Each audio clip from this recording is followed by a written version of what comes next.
blog.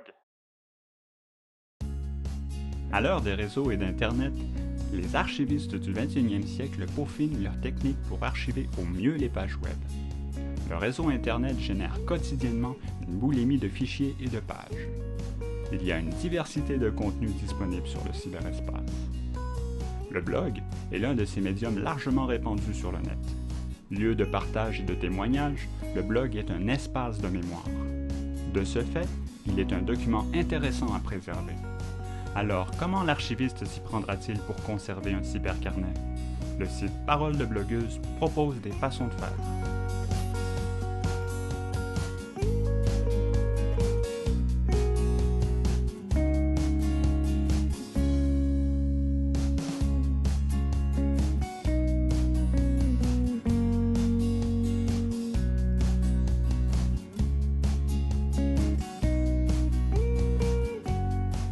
Bonjour, mon nom est Alexis Seguel.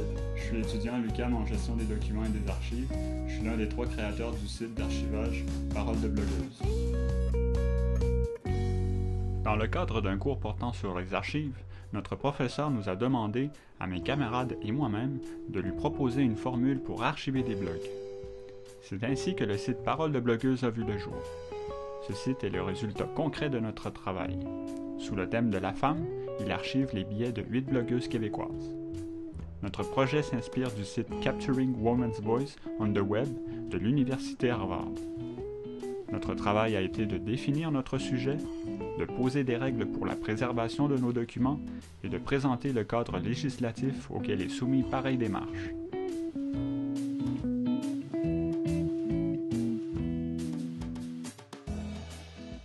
L'aspect juridique de notre projet d'archivage était très important, car on se demandait comment on pouvait utiliser des pages web sans contrevenir à la loi.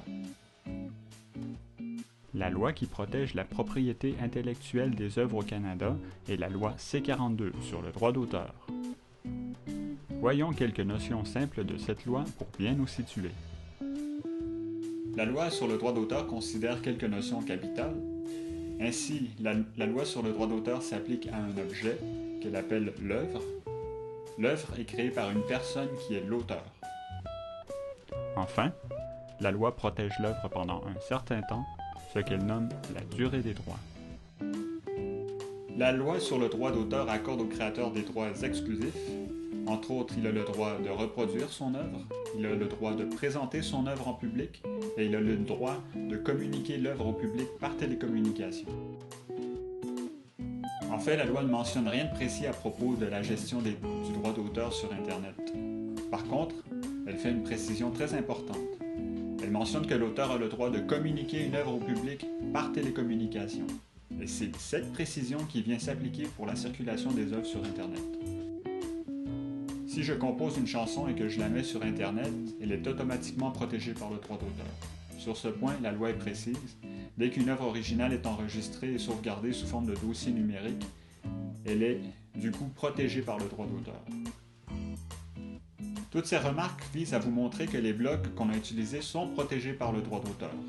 Donc, notre première obligation a été de demander une autorisation à nos blogueuses pour utiliser leur site.